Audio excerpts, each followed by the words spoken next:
Great. So we are recording now. Good morning, everyone. Welcome to our community of practice for Blue Schools, today focusing on menstrual hygiene and health.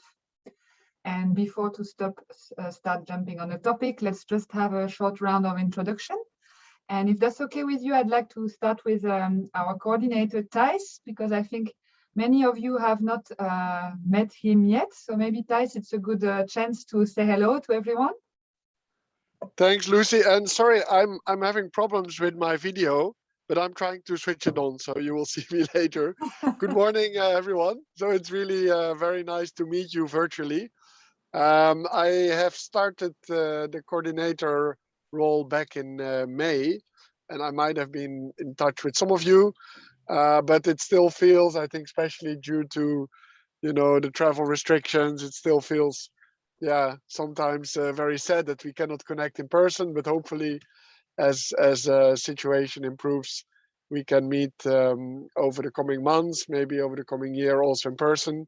But I'm really, really excited to join some of the CoP discussions. Unfortunately, I cannot join all, but I'm really very, very excited to hear about all the experiences in the different countries. And wonderful to meet you.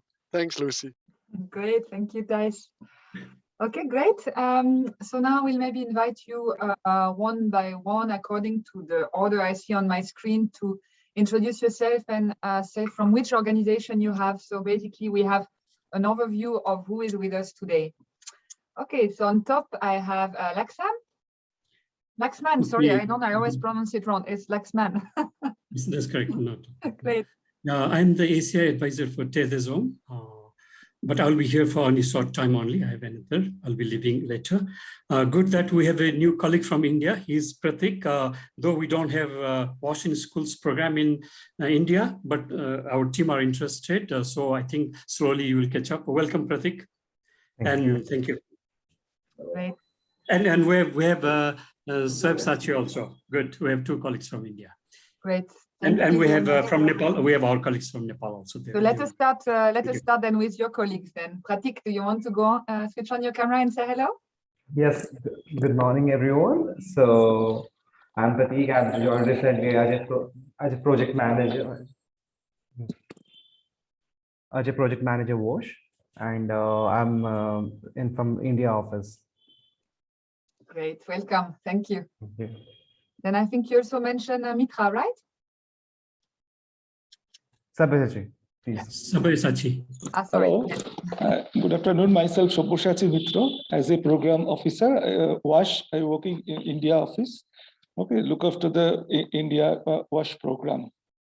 Great. Welcome. Nice that you're on board. Yeah, I'm sorry. From the two names, I tend to take the easiest one. But from now on, I will call you Sabyasachi. Yeah. Yes. Okay. Great. Welcome. Thank you. Then we have, now we are moving continent. We are going to the African continent. We have Debbie. Hello, everyone. My name is Debbie Nabukera. I work for Code Uganda under the HEX WASH program. Thank you. Welcome, Debbie. Good. Thank you, Lucy. I see also Sabine from, she can introduce herself. Yeah, so I'm Sabine. I'm the head of program of Caritas Switzerland, working from Ethiopia. And Lucy, I'm really sorry, my internet is very unstable. But I'm happy that you record the session in any case. Great. Thank you. Welcome, Sabine. Thank you. I also see Nabin.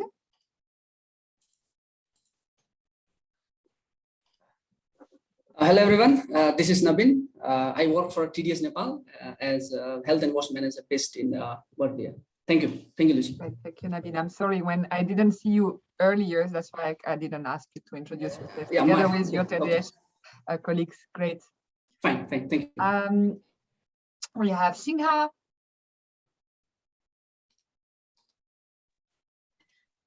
Yeah. Hello everyone. My name is Singha. I'm the Blue School advisor for Caritas Switzerland based in Cambodia. Nice to meet you.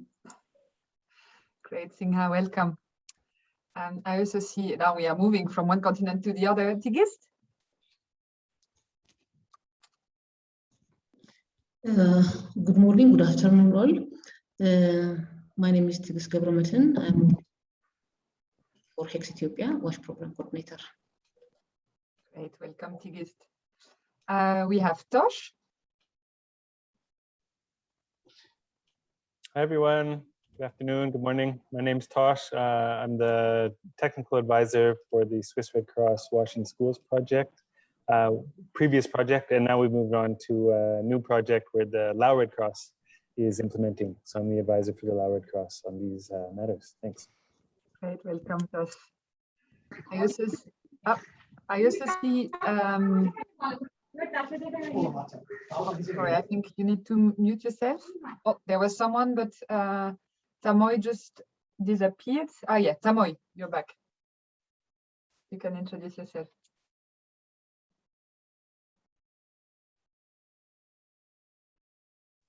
We don't hear you, Tamoy. Tanmoy, please unmute and introduce yourself.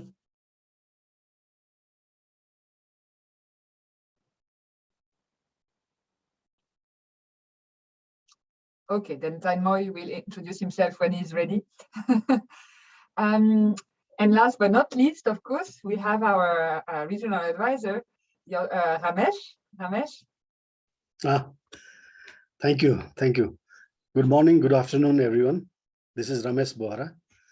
I'm regional advisor for Asia, Swiss Water and Sanitation Consortium, based in Nepal. Thank you. Great, welcome. Actually, Ramesh, I'm sorry, you're not the last one, just one person joined again. So last but not least, again, now we also have Girum from Ethiopia. Girum, do you want to introduce yourself? Great that you're here.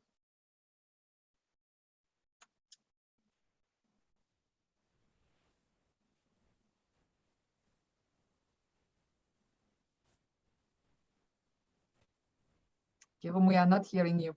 I guess it's... Hello? Yeah, good. Go ahead. Good morning, Lucy. Hey. Good morning, everyone. You can introduce yourself, Girum. Okay, I'm Girum Girma from Caritas, Switzerland, Ethiopia office. I'm coordinator by position. Great. Welcome, Girum. And Tanmoy, I can hear some background noise, but we cannot hear you. Maybe you have another try?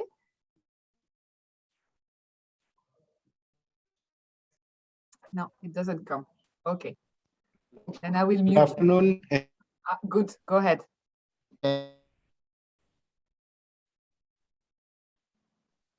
Okay.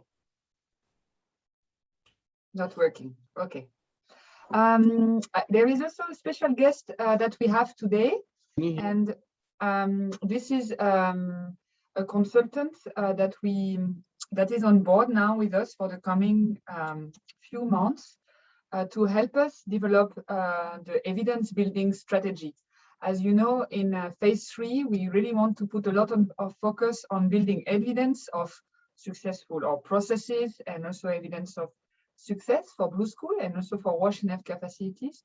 So we have gotten on board a team of consultants, and we are very happy that Sean is with us today to listen to how community of practice Blue Schools are going. Sean?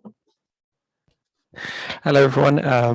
So I'm Sean Fury from SCAT Foundation in Switzerland. My normal job is director of the Rural Water Supply Network, but I'm going to be listening intently to your discussions today because it's very interesting, and I'm looking forward to really helping you take forward the Blue School concept and make it even more successful. So thank you very much.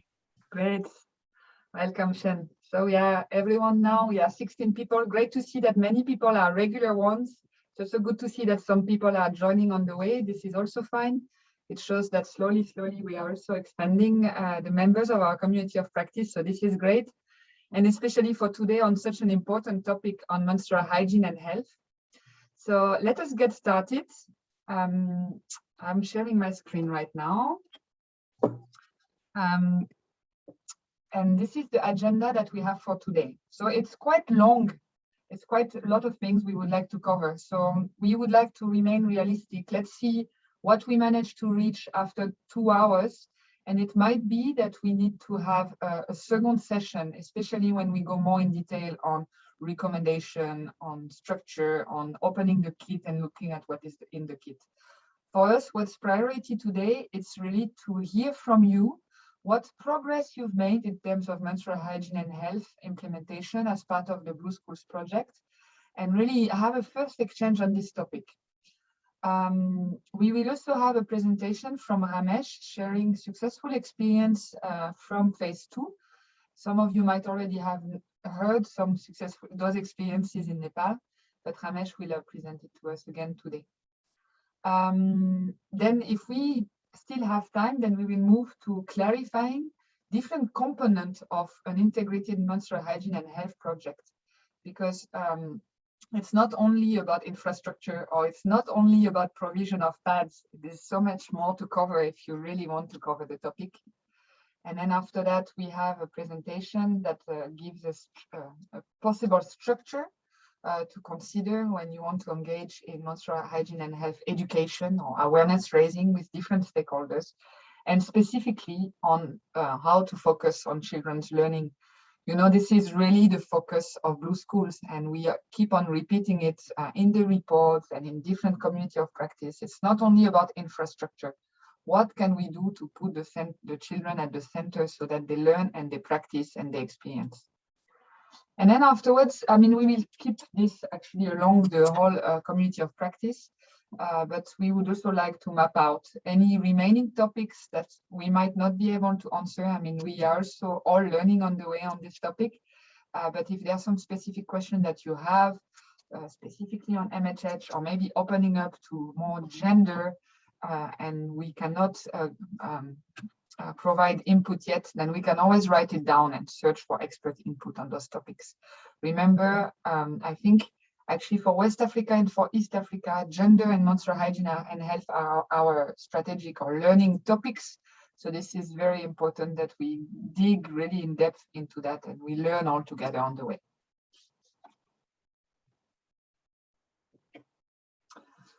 So that's it for the agenda. Let's see how far we get, as I said. Now I would like to open the floor for those of you who have already started menstrual hygiene and health activities.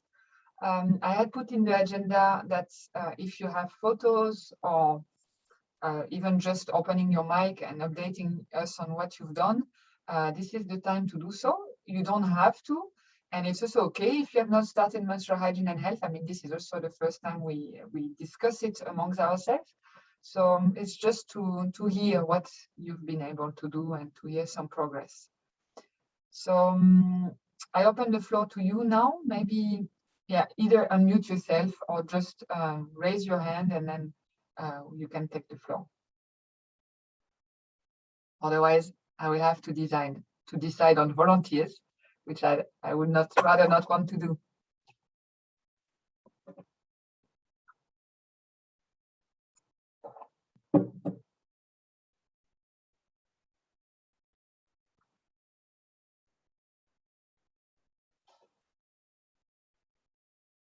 Okay, then, or maybe I'm not seeing you. Yeah. Shall I start? Yeah, please. Oh, sorry, maybe I have missed the raised hand, but please, yeah, go ahead. Great. Okay. Okay, allow me to share the screen. Yeah.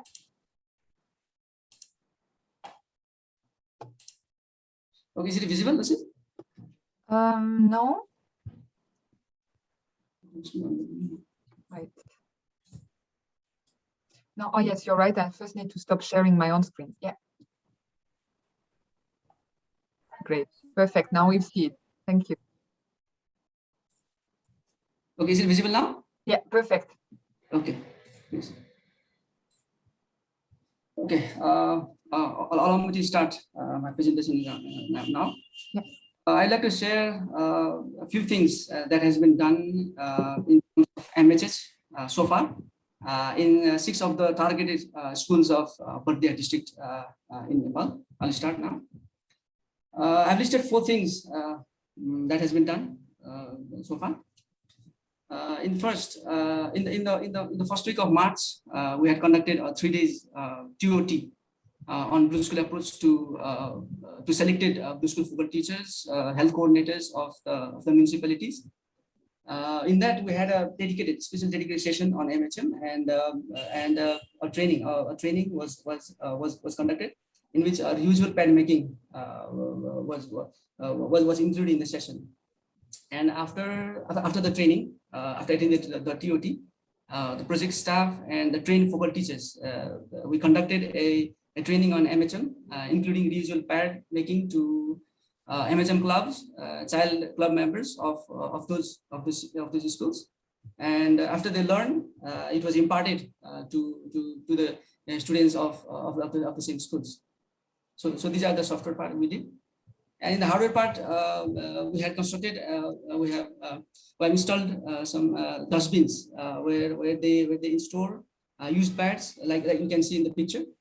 They put the used pad in the dustbins, and later it is burned in the school facility. So these are things that we have done so far. And the second topic, it was what are we still not clear on that. In Nepal, in Nepal, especially in Bardia, what is happening is the local government is providing non-reusable pad. As you can see, there is a huge pile of pads that has been supported to the schools. And the main challenge that we are facing is the proper disposal of the used pads that the local government is distributing to schools. So I'd like to take this session as also discussion. That what can be the possible solution or way out for managing those non-usual pads. Okay, this much from Nepal. Thank you, Lucy. Great, Nabin. Thank you so much. It's very interesting to hear what you've done, and especially that you've really considered the different aspects, so the software, the need for learning, the need for awareness raising, and also looking at hardware, looking at materials aspect. We'll go more in detail in this. But for now, I'd like to open the floor from our other colleagues. Maybe they have specific questions or they want to react to one of the things they see on one of the photos that you've shown. So don't stop sharing your screen. Maybe there are some questions specifically to your presentation. Any question from colleague? Just unmute yourself and let's just keep it as a conversation.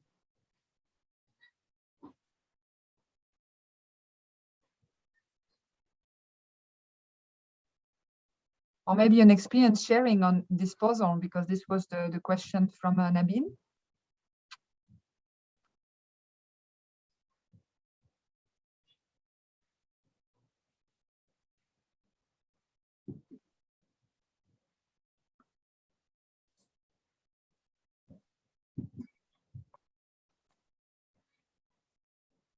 No question?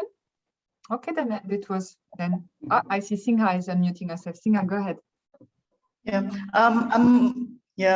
Thank you for the presentation, and it's I could learn a lot, and because I also preparing for giving the TUT training to the implementing partner for next month, and I could learn a lot from here. But I have one question regarding to your photo in slide number 3. Can you go to slide number 3? Yeah. I saw the bin that put for the MHM toilets. There is no cover. So in indicator we define that the bin should be have the cover, or is it the cover like the black one? Yeah, it is covered. You can see there's a foot operated. This is foot operated actually. You step on this black thing, you step over here, and the lid opens and put the pad, and it itself covers the bin. Yeah. So for the implementation, in terms of the disposal to take the waste out the pad from the trash bin. So in the context of your country or the project, where you brought the pad, or where you dispose of the pad after you take out from the bin. Okay, from the bins, what is done is they burn along with the other wastage that is being produced from the schools. So usually they burn. So is it burned at the normal school incinerator, or it has in your school it has a kind of the special incinerator for disposal of the pads that is standardized and not harm to the environment? No, we have not practiced the special incinerator just for pads, but it is burned along with the other wastes. Actually, there are the circular ring kind of things in here, and they dump the waste along with the pad, and it's burned. Mm-hmm. Yeah. Okay. Yeah. Thank you. Thank you. Yeah. Okay, I think this question of disposal of the sanitary waste is a very important one, and we touched on it very shortly with Adeline when we had our community of practice on waste. And I think it's a question that comes back in different countries. So I've noted it down, and we'll need to come back to it and find the best advice or the best solution. Yeah, thank you. I see Laxman also is unmuted. Yeah, just I had a small question, though it is our internal. Just Nabin, do you know what material these pads are made of that we want to dispose of? Because sometimes it depends upon material also. Huh? Just a question, maybe if maybe we can later look into. It will also, that is also a factor we have to look into. So if it is not. Okay, actually, I'm not sure what exactly the material is, but it seems it's cloth thing, but I'm not sure what exactly the material is. Yeah, later we can look into that. Okay. Also. Yeah. Thank you. Exactly. I think this is a very important point. If it's just pure cotton as such, I mean, I'm trying to be the advocate for Adeline, who would be the perfect person to respond this. But if it's just cotton as such, incinerating is not an issue. But then other questions come in. Is it safe incineration? Is it enough confined? What are we doing with the gas?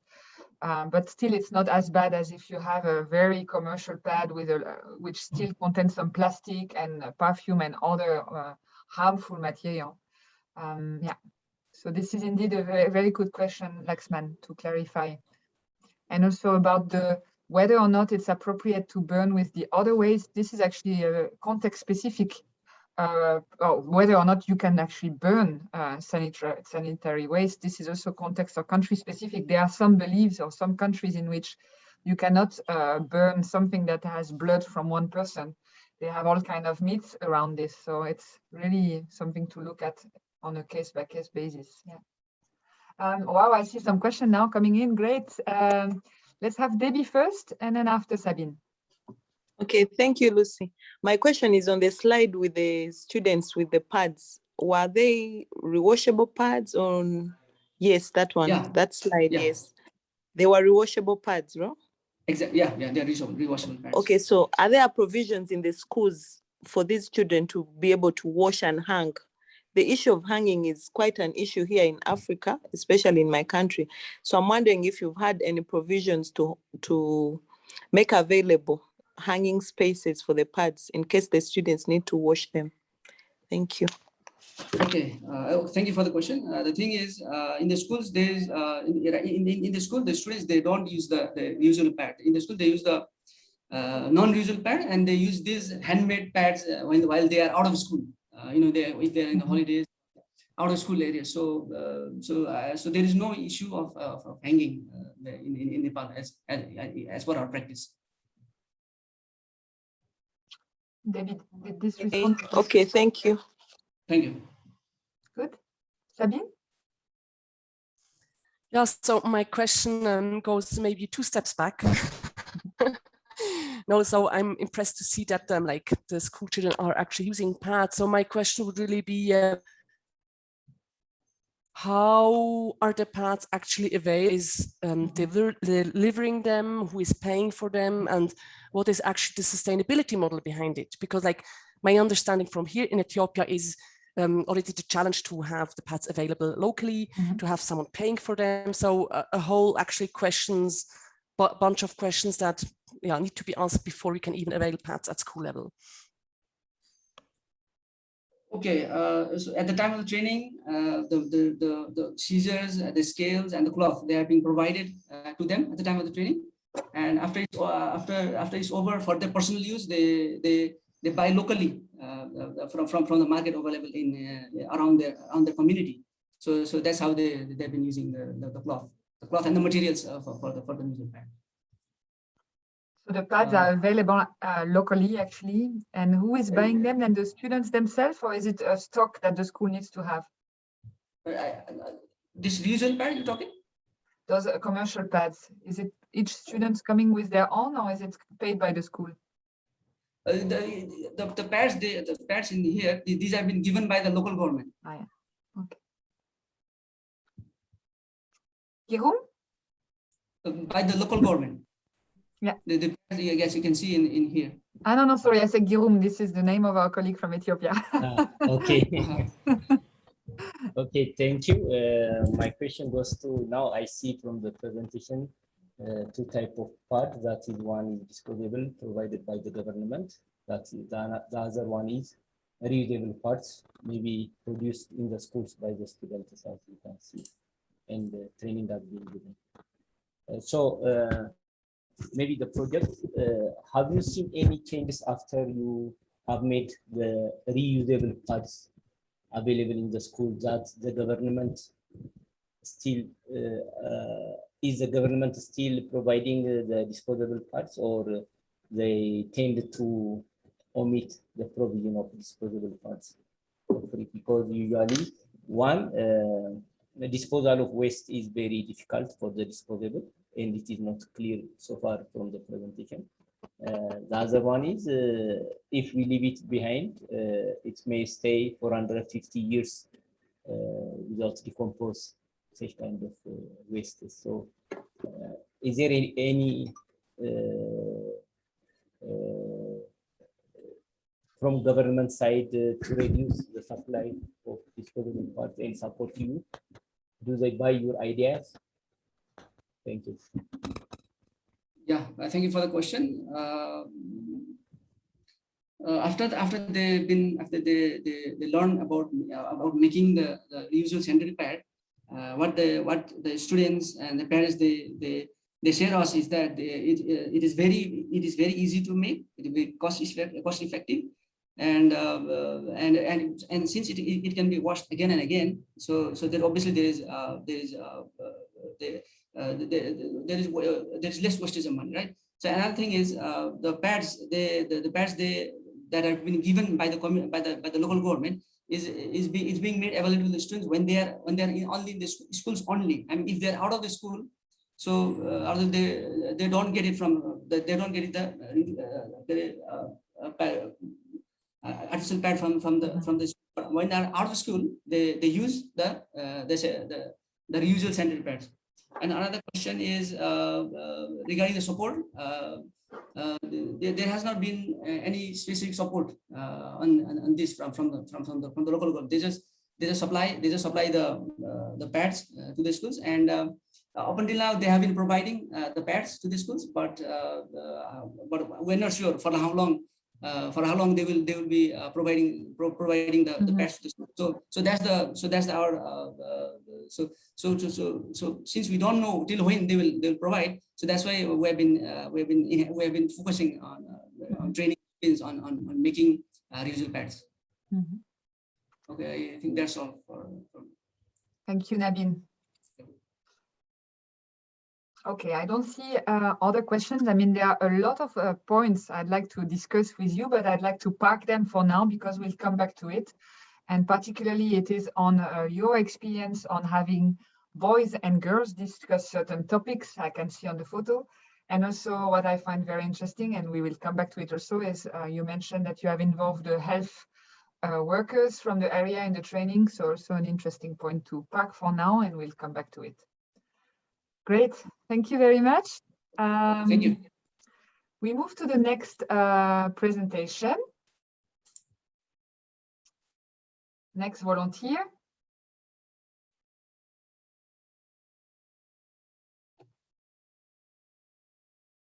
Debbie, do you want to go ahead?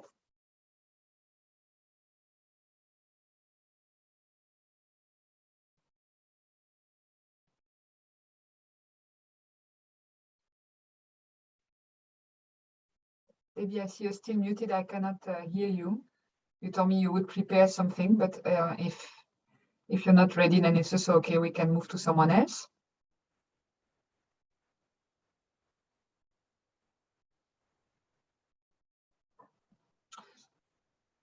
Maybe Guillaume, do you have something to share from the piloting that you started in 2-3 schools?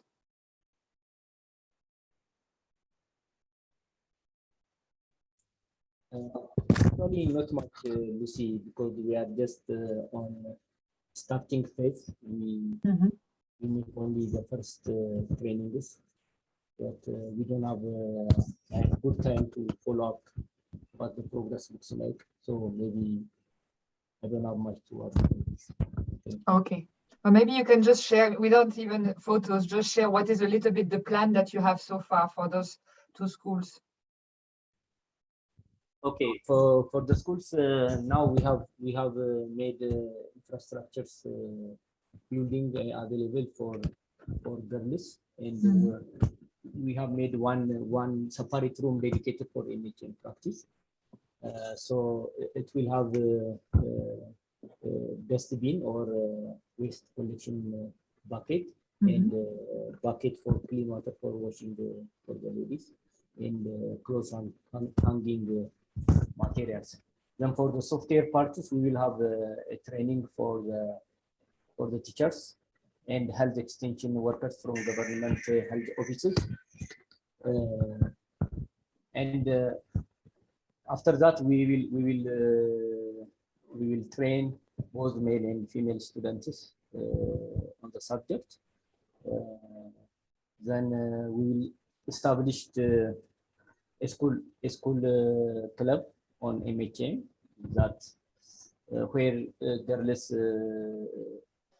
share their experiences, and we will also try to organize the community meetings with the club organized by the club members. So these are the preparatory activity we are engaged in. Hopefully, other ideas will come up along the whole of the training. Great, thank you, Guillaume. Anyone a specific question for Guillaume?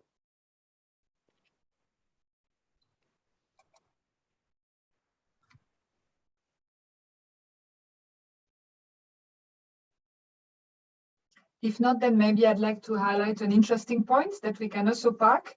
It's your idea to also involve, like to reach out to communities also, working on this topic, not only in schools, but also in communities, and using the school and the school students to reach out to communities. I think this is an interesting aspect. Actually, on that topic in West Africa, most of the teams, when they started working on MHH, they actually did it really a bit in parallel, really always in communities and in the school. So that was also very interesting to hear in the community of practice in West Africa, and always also involving the health workers at local level. And some of them also had good experience on involving women's group in the communities as kind of contact person. And there was also very interesting innovation or idea from our colleagues from Niger at community level, which was to set up a shop. So they trained one lady also on how to make the pads herself, and with some content, like how to answer questions specifically on MHH. And that was then the MHH shop, and they are trying to pilot this in different villages. So this was also very interesting to hear. It was also new for them to try this out. So we are curious to see how this will evolve, all kind of interesting ideas. Okay, then thank you, Guillaume. We continue with the other colleagues and the experience that they have so far on MHH. Hi, Lucy. I can share a bit yes, of Swiss Red Cross in Laos project. Sure. So for the Swiss Red Cross in Laos, we've been implementing some MHM activities in secondary schools since 2017.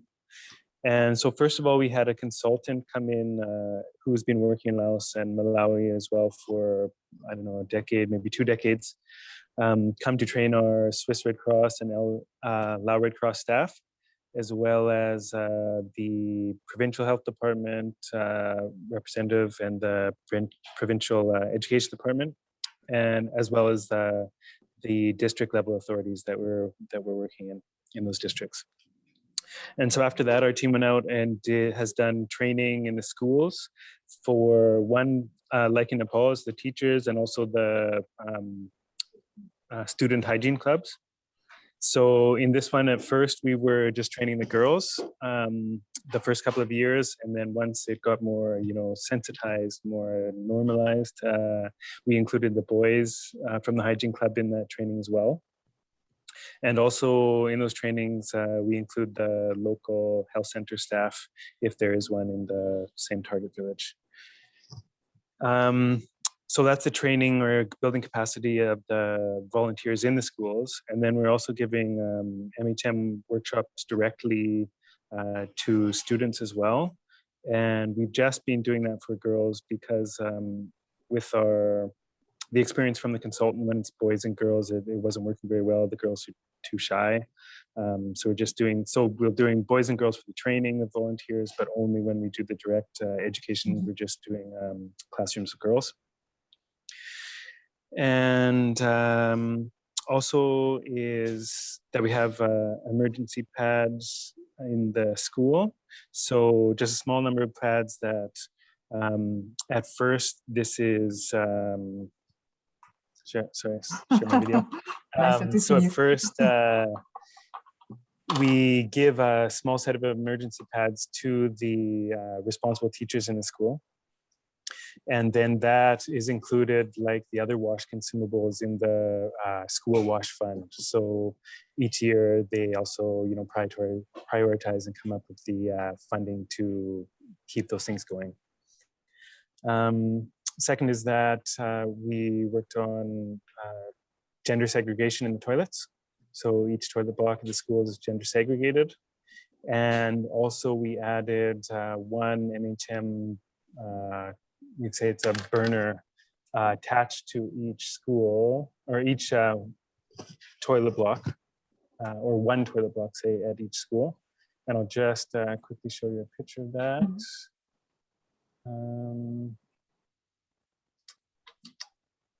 So where are we?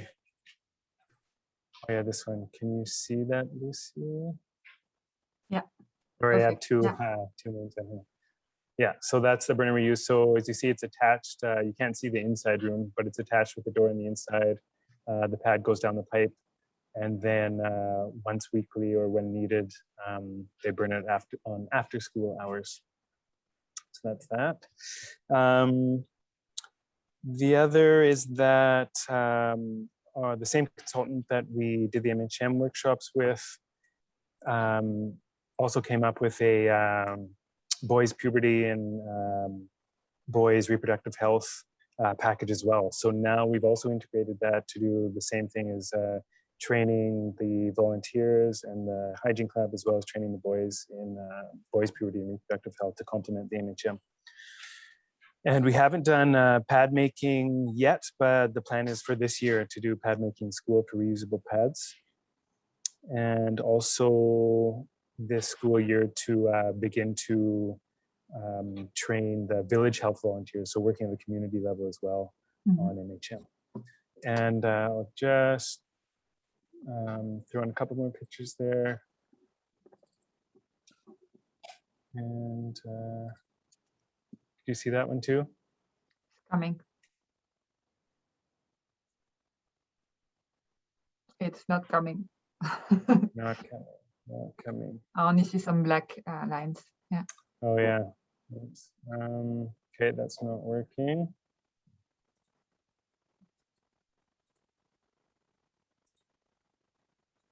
Okay, I'll try again.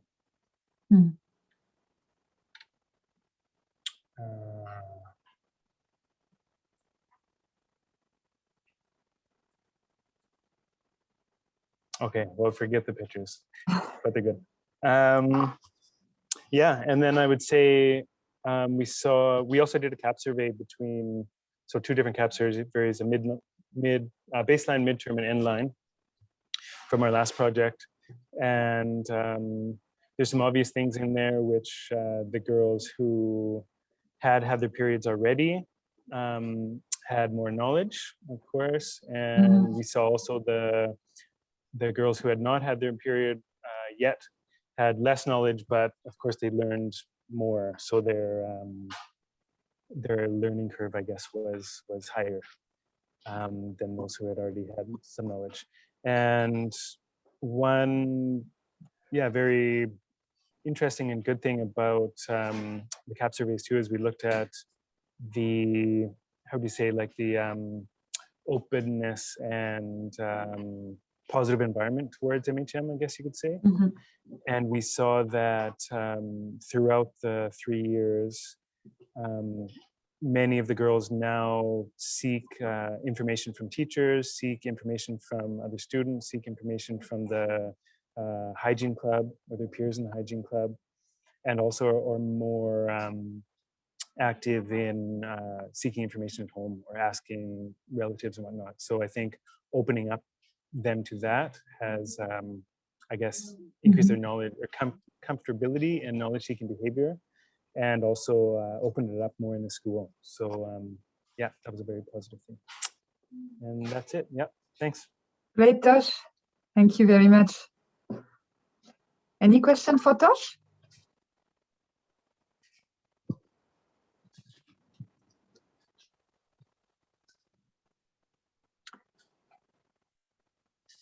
If there is no question, then I have a few comments. I mean, great to hear your experience. I just would like again to highlight some elements that we are going to bring back in the presentation afterwards. The first one is to acknowledge that ourselves, we might not be MHM or MHH experts. And the fact that you got an expert to come and first train your staff is very, very important. And I think we keep on highlighting this in Blue Schools. Blue Schools has so many topics. We are not experts in all the topics. So it's very important to not just go on and train people in agriculture if we are just WASH experts, and train them on environment if we have little knowledge, or really look at resource person, like really get our capacity ourselves up so that we are able either ourselves to give those training or have other people, experts, giving the training. So that I really want to highlight this point. It will come afterwards in the presentation. Another very interesting point you said, it's the CAP, carrying out a CAP survey at the start, at the middle, and at the end. I think too often, again, for same reasons that maybe it's a bit of a new topic also for some of us, we make quite some assumption on MHM. And often on proposals, I read sometimes, yeah, because of lack of facilities, girls are dropping out of schools. But do we really know if that's the case? There's no proof. There are so many reasons why girls are dropping out from schools. So it's important not to make shortcuts. And I like that your CAP survey was also focused on the increased learning and also on the improvement in terms of the enabling environment. So this sounds great. And I was wondering, because some of our teams have not yet started really the MHH activities, whether you could share this questionnaire that you use, and maybe this is something our team, some would want, especially because it's our learning topic. We could look at it, maybe it could be adapted to the specific countries, and if possible, we could do it in, we could maybe use it. Could you share this this questionnaire? Yes, certainly. I can put that in our group emails. Yeah, no, that would be great. Yeah, and I also put it on the intranet. I see there is thanks. I think this is very good practice just to get the information first. Yeah.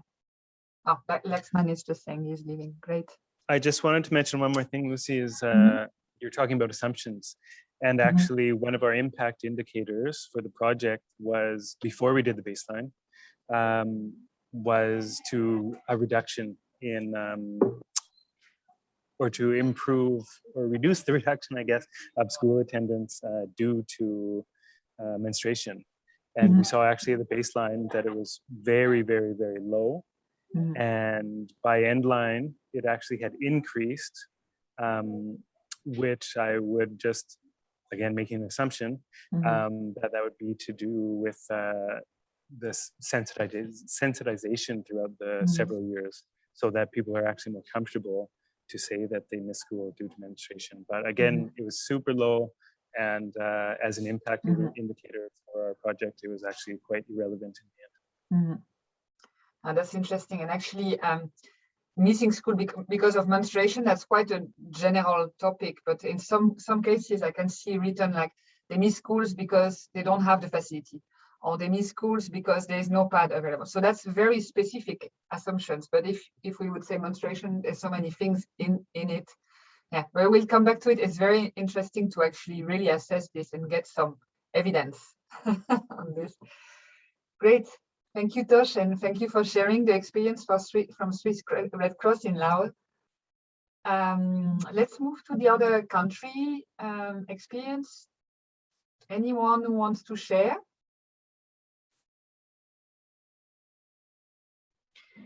Yeah, maybe I can share something, but thank you. I have not. Yeah, it's probably the same photo that I have uploaded in the intranet. But yeah, I just want to share it again. Great. Start my video. No. Yeah, it worked. Not. It worked good. Okay. So yes, for the projects in Cambodia, we have until now we have not do much on the MHM, but so far we have finished our construction for WASH infrastructure, and that also include the construction of the menstrual hygiene facility. So yes, this photo also share about our facility from inside and the outside, and until now we almost finished the construction. I can say it's 99%, in some school almost 100% to finish all the construction. And because the school closed, so we have not provide the TOT training to our implementing partner and either the school teacher yet, but together we have working with our partner, the Environmental Sanitation Cambodia, the one who in charge for the WASH infrastructure construction. So we include the operation and maintenance of MHM facility into the first TOT also. And also, even the school closed, we have organized a kind of the WASH infrastructure handover even in first phase of construction for 26 schools.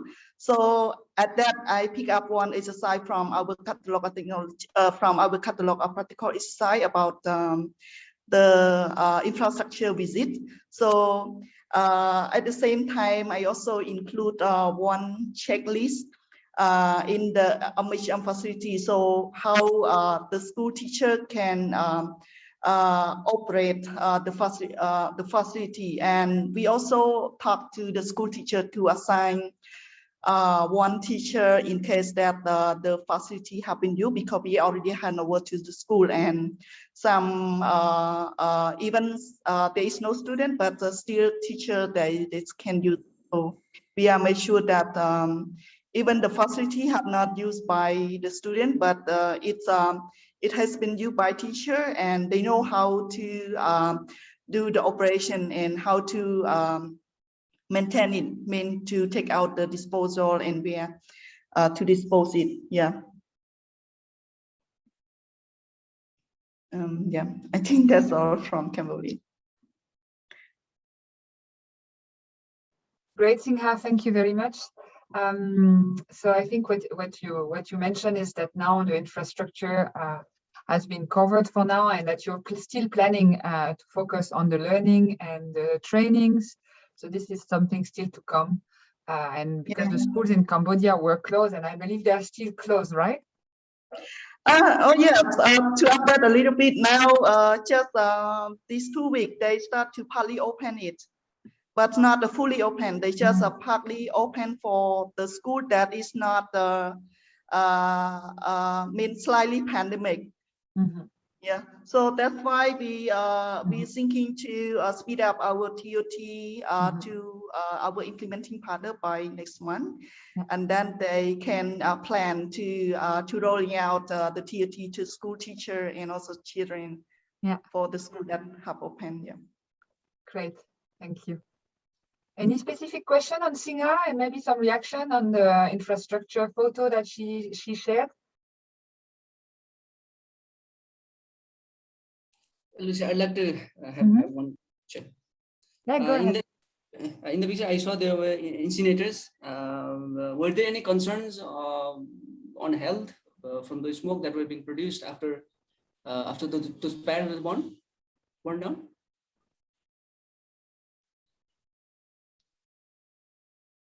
That's sorry, Nabin, can you talk again? The internet is not stable from your side. Okay, so I seen there were incinerators in the photos you showed in your presentation, and were there any concerns on health wise from the smokes that must have been produced from burning those used pads in the surrounding community or from the school students itself? No, that one is not the incinerator. It's just the bin. Yeah. So what is the solution that you found now for the disposal then after that you collect them in that bin? Yeah, we also face the same problem with the disposal of the pad, and now I'm also looking to learn more from other country to how to well dispose the pad.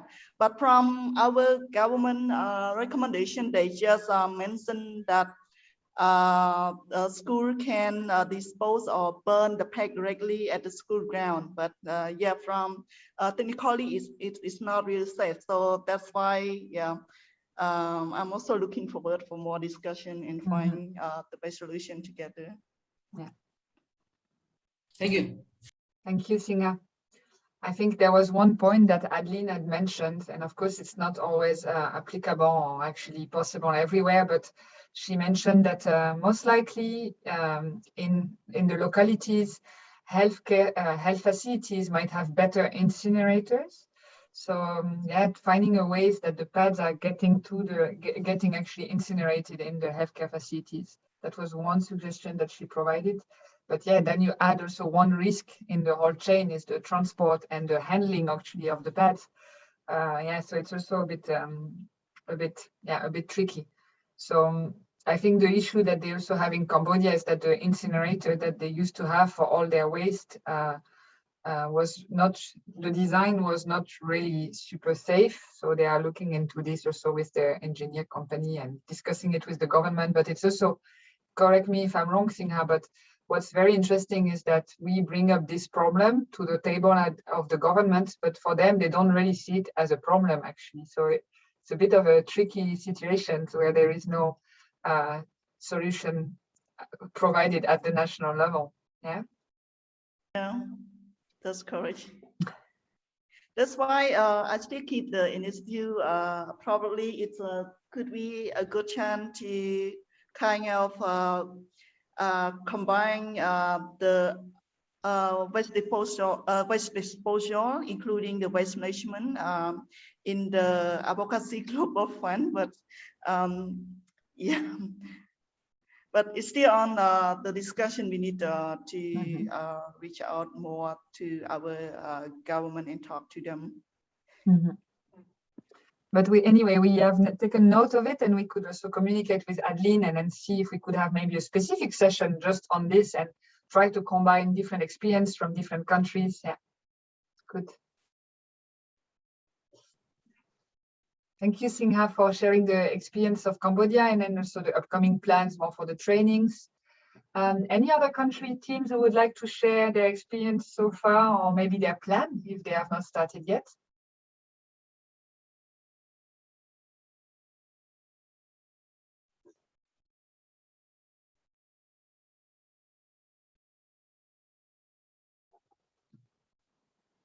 Okay, I don't see any volunteers, and it's fine anyway. This is a topic that the regional advisor, we will follow up with you anyway, as it's an important topic of Blue School, and for East Africa, it's our learning topic. So we'll look at it more in detail anyway in the coming months. So if we are Now we have then gone through the progress from different project teams. We have heard some good practices. We have had a number of discussions. Now let us move then to the sharing of experience from phase 2 and what was done in terms of menstrual hygiene and health, because this was really a success story. There are a lot of good lessons that we can also get from there. So I'd like then to ask Ramesh then to take the floor, share his screen, and take us through the good experience in Nepal. Thank you. Thank you very much. Do you see my screen? Yeah, perfect, Ramesh. Very good. We have chosen the same photo for the front page.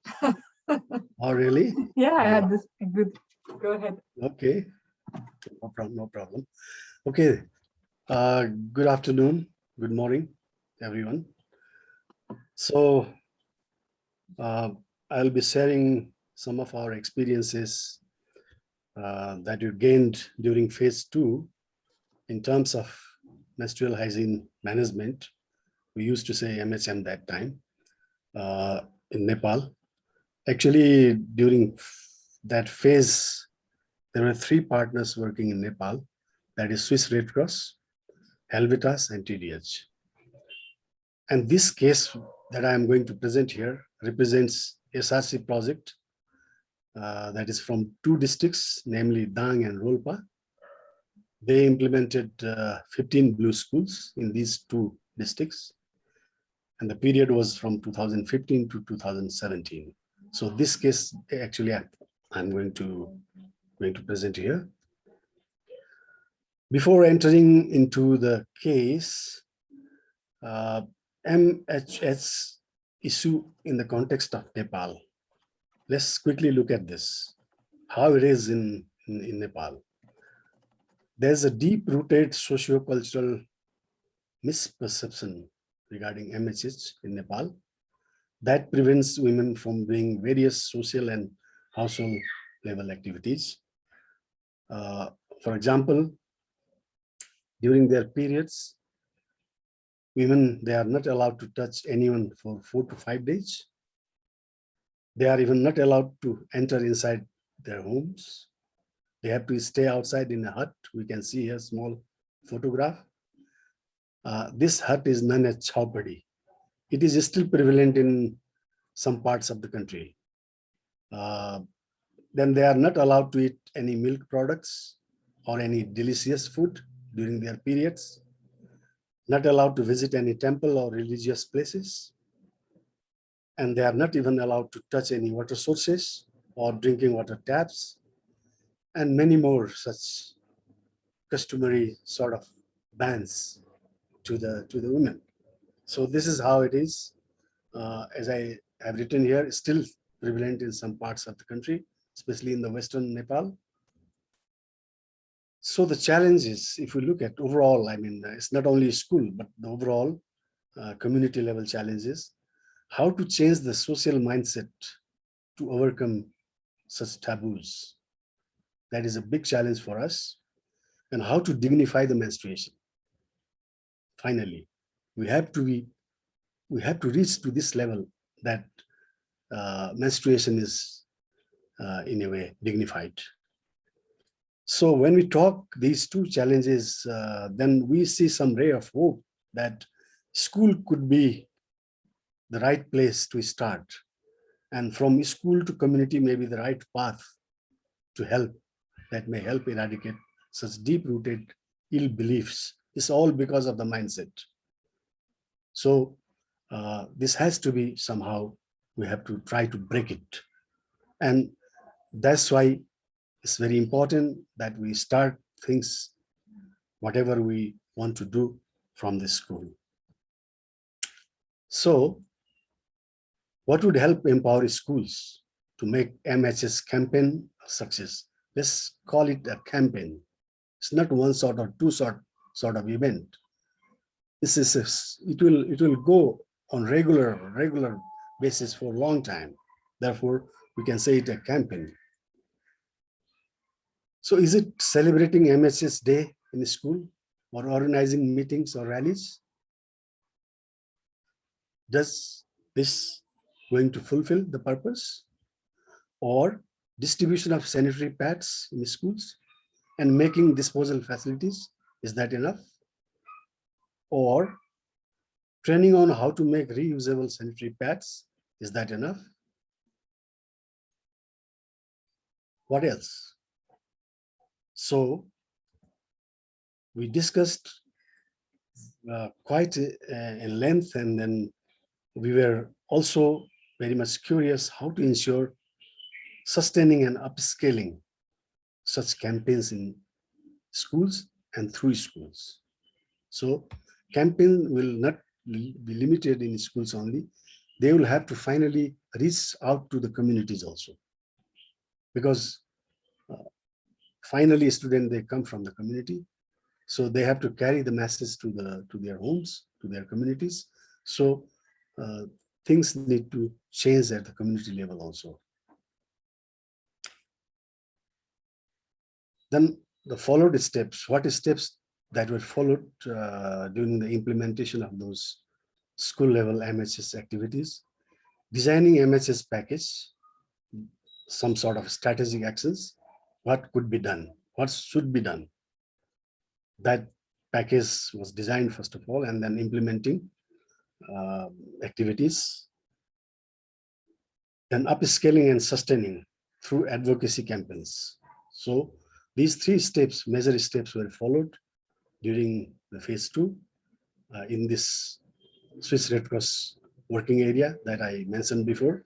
So package designing, implementation of the package, and advocacy of the package. So when we say strategic action or package, what does it consist? What it consisted of? There are 4 areas basically. The first one is institutionalization. We have to institutionalize what exactly we are going to do. This has to be somehow part of the structure itself, the whole structure. Then we have to have some provisioning of maybe infrastructure, provision of the materials like sanitary pads, and it's sort of disposal facilities, water, and then maybe toilets. So this sort of hardware as well as some other materials sort of provisions need to be there. And capacity building, we all agree that is very important. So orientations, trainings related to MHS is equally important. And finally, advocacy. Advocacy is very, very important component in this integrated package, because we should not think of limiting ourselves within one school, or let's say only in the schools, because the main problem is not in the school. That main problem is in the community regarding menstruation. So we have to finally hit that problem which is there in the community. So when it comes to the strengthening structures or institutionalization, what could be done? Like active involvement of student clubs, child clubs, active participation of teachers, and active involvement of school management committees, parents teachers association in activity planning, execution, and advocacy. All these. So this is how the package was designed in participation of the all, like students and other stakeholders. Then provisioning consists of like girls-friendly latrines with running water, pad disposal facility, and availability of cleaning agents. Then storage and supply mechanisms of sanitary pads as school for emergencies, because at emergency student they need it. Provision of basic medicine and rest place at a school for needy ones.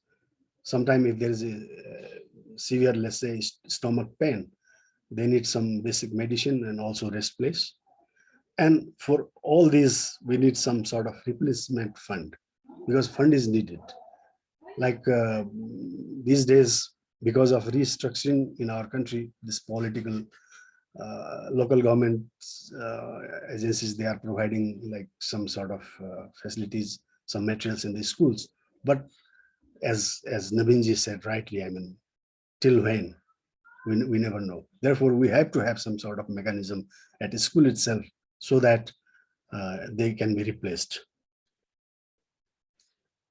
Under capacity building, school teachers and students training are very important one. So what these training include, like key messages on reproductive health, very important. Then practical sessions on preparation of reusable sanitary pads. We can see photograph also here from one school. Annual plan preparation, and similarly orientation training to the management committees, parent teachers association. And this reusable sanitary pad preparation, there are two different scenarios in the context of Nepal. In many districts, sanitary pads are available at the marketplaces, but there are some remote districts, there are some remote areas where even if I want to buy the sanitary pads, they are not available. Therefore, we train basically school students, and through students, community people, they also get training.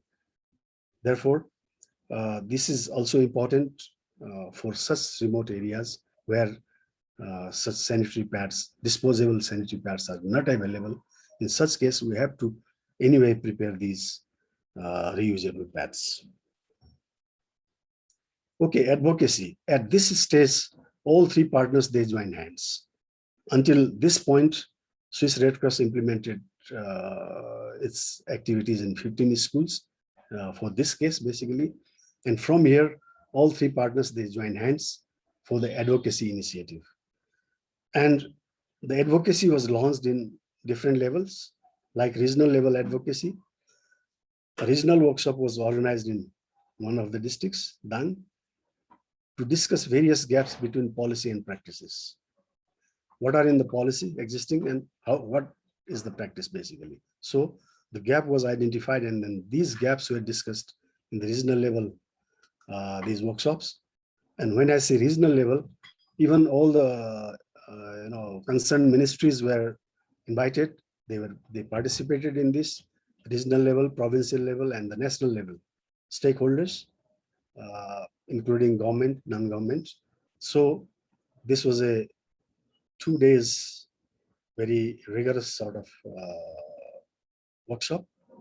A 15-point resolution known as Dang Declaration was signed by all government, NGO, and other representatives. So after long 2 days discussion, one declaration was agreed, 15 points. And this Dang Declaration was shared at the national level workshop and advocated for inclusion at national MHM policy draft. And this was accepted by this policy draft committee. And finally, it is now reflected in the national policy. We can see this workshop was organized in February 2017, basically. So this was a small snap from that. And the Dang Declaration that I said, 15 points declaration, so was signed and agreed by all the participants. Then next level was the district level advocacy initiatives. So series of advocacy activities were organized at district levels, mainly to address the gaps in existing school curriculum. So basically school curriculum mostly was missing, like, the MHM topics. Though there's a health and education subject, starts from grade 4, but this MHM topic will appear only after grade 7. That was the situation. Therefore, we tried to influence the district education offices, education authorities, that it needs to be included right from the class 4 itself. And these district authorities, basically from Dang and Rolpa, these two districts, they were convinced and they reviewed their school curriculum, and they were very much in close consultation with the Curriculum Development Center of Ministry of Education. And finally, it was agreed that this MSM topics should be inserted in the health and education subject from class 4 to class 10. So that was the outcome of this district level advocacy, and finalized and printed reference booklet. And now 100% schools, we availed these booklets to all the schools in these two districts. And that time we counted 909 schools in Dang district and 632 schools in Rolpa. So though this was started from 15 schools, but later on it reached to something like 1,500 schools already in a period of 3 years. This is what those who can read Nepali or even Hindi, they can easily read it. This is a booklet that is approved by the government of Nepal Ministry of Education. This booklet is basically for menstrual hygiene management related tools and materials.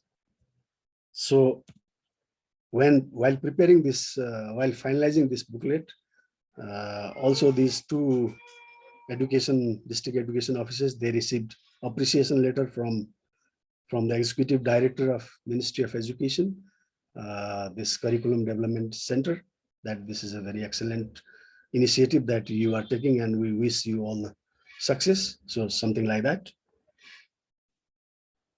So what is there basically in this booklet is, in class 4, the new inserted topics are listed here. In class 4, basically, there's just introduction of, teenage, and then introduction of menstruation, just brief. And similarly for class 5 and so on. So it starts from a brief introduction only, then it gradually moves to the detail in other upper classes. So that's how all these 4 components that I explained were addressed. And finally, we all have to try to break the silence regarding menstruation, talk loud. So this is where I would like to stop this presentation. And one question just before we discussed about the incinerator, I would slightly also like to show you here. This is a school in Bangladesh. The incinerator is attached here to the toilet, girls' toilet. You can see from inside. Here is a shutter. It's a hole. You can open this shutter, slide this shutter, then hole will appear. You throw the used sanitary pad through this hole. It comes somewhere here and rests on the iron mesh at certain level. Then when the mesh is filled, you can fire from below. Now here, the smoke is a big concern, whether we have to burn these sanitary pads or not. But ultimately, what we are doing so far, we are anyway burning it, either in the ground or in somewhere, But here the main thing that we experience during phase 2 is the height of the incinerator. This should be sufficient enough so that smoke goes off. And the burning time is after the school, when school classes are closed. So the height should be quite enough so that smoke cannot turn back and enter again inside the building. That we have to keep in mind. And till and until there is no any other solution coming in practice, what to do? We cannot just say like, no incinerator. Okay, that's good, no incinerator. But then what? Yeah, what else? What is the alternate? Therefore, is far better than burning on the ground. That's also true. Okay, then that much only. So if any question, if any query, please welcome.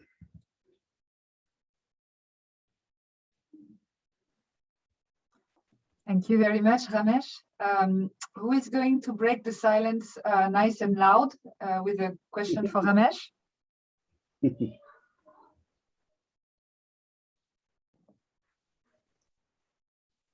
Tigist, let me break the silence. I have a question for Ramesh. Yes, please. Yeah, thank you, Ramesh, for the very good presentation. Yeah, it's a big job that you have done during this phase. I appreciate. I have just one question on the reference book on MHH. You know, here in Ethiopia also we have difficulty in influencing the curriculum to include like MHH contents in it, because changing curriculum means, you know, publishing books again. It's a lot of work. But this reference book that you mentioned is like a very good idea. But what I want to ask you is this reference books for the students to refer, you know, MHH things, or is it being used by teachers to teach students? What is this side book for? This is my question for Ramesh. Thank you. Thank you very much. Do you hear me? Okay. Yes. Now, the thing is, as I said, these two offices, district education offices of Dang and Rolpa, these two districts, they started convincing, they started influencing the Curriculum Development Center of the Ministry of Education that this MHS content is needed. So it's not revision of the curriculum. The way they approached is they wanted to include the topics in existing some subject, related subject. And the existing subject was health and hygiene. That subject used to be taught in school right from class 4. So let's say that if there are 10 lessons in that health and hygiene subject, they wanted to include one more lesson, add one more lesson regarding MHH. That's it. So they were successful in influencing the Ministry of Education at the central level that they just would like to include one lesson, but at the same time, they may reduce some topics from existing so that time is not going to somehow, you know, so they tried that way. And as I said, executive director of the Ministry of Education agreed and wished them, sent them greetings. Okay, your initiation is very good. We cannot change the curriculum so easily, but the way you want it to include some additional topics related to MHM, it is very important. So please go ahead. So this letter confirmed them to go ahead. Then finally they designed this way. This column indicates the existing topics right from class 4 to class 10. This column indicates the additional topics related to MHH. So for each class, they added some topics, keeping in mind also the total volume and the time. And finally, this was approved. And as I said, some 1,500 plus schools in 2 districts, these booklets were availed to all those schools. The school teachers were oriented, and these booklets are in use. Schools are teaching those contents since last, or since let's say end of 2017. It's going on in all the schools in these 2 districts. So this district level advocacy part worked very, very well in that sense. Also, the regional level workshop, as I said, was very much successful, influencing the national policy. But this was more important from our point of view, because from class 4 itself, when student they hear, they learn something regarding this very much silent topic, that is wonderful, and of course it will benefit all boys, girls. So it's in use in school and it's being taught. Yeah, I think I replied. Thank you very much, Ramesh. Yes. Yes. Thank you. Thank you Maybe very much. Yeah. maybe to comment of what you just said, Ramesh, and linking it with all our discussion we had at the consortium on the Global Advocacy Fund and what advocacy is. I think it's very important to keep in mind where we as NGOs, and looking at the type of work we are doing, where we can initiate our advocacy activities. I mean, you have different organizations that work at different levels. You have big organizations that have directly an access to national level and can do that type of advocacy. But for us, what we can do is really building evidence from the ground, like really, and starting advocacy maybe at district level, what Ramesh has showed. And you see, it's not the NGOs who directly went to the regional and say, okay, this needs to be changed. They started by advocacy at the district level. They convinced them, and then it's the district education office that afterwards continue the advocacy. Of course, probably with the support of the NGOs in the background, but we should not forget what is our role as NGOs and where we have the biggest chance of influence. So this is a very good example of this reflection that we always need to have. Yeah, Ramesh, go ahead. Lucy, just to add to that, when it comes to the advocacy, basically we consider 6 very important steps. And the first step is the message. And the second step is the target. And the third important step is the messenger. So these 3 steps, what is our message? MHNs, menstrual hygiene management, at policy level, national policy level, that is the message. And at district level, the curriculum. So that is the message we want to take forward. Then who are the messengers? Messenger is very important here. So for these 2 levels of advocacy, for this case, messengers were basically the school management committee. School management committees and the school teachers. They were the main messengers. They took this message to the district education office. They tried to influence those district education offices. District education offices were convinced. Then they turned to be messenger for their ministry level. So you see the chain of the messengers. So, I mean, advocacy definitely is not always for national level only. Exactly. It's the local level. So local level advocacy is more effective, even in some cases, like in this case. It was more effective when we started this right from the local level, because school management committee of the 15 schools, that's it.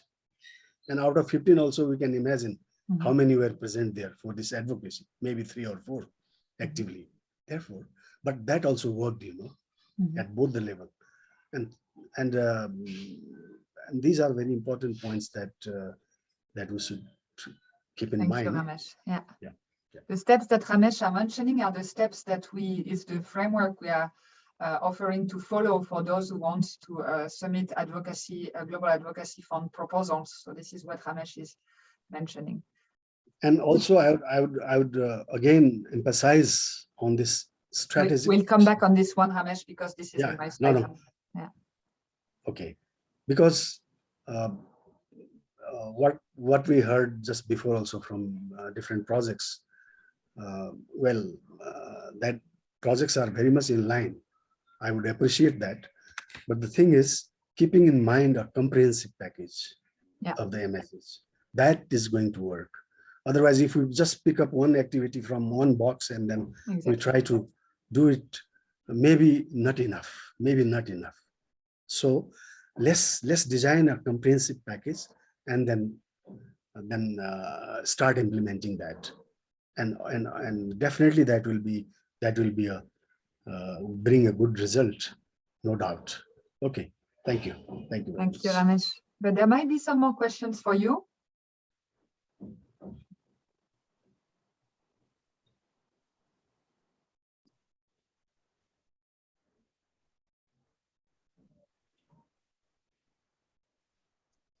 Okay. I think this was very clear, Ramesh, and very informative, and a very good example of a successful advocacy starting from the evidence and a clear message on the ground. If there is no question for Ramesh, I mean, of course, you can always ask questions to Ramesh. You have his contact detail. He can talk on this topic for more than just a half an hour, so don't hesitate to approach Ramesh directly. Then if there is no more question, then let's continue with the presentation. I'm taking back the screen sharing, Ramesh. Thank you very much. Thank you, Ramesh, very much.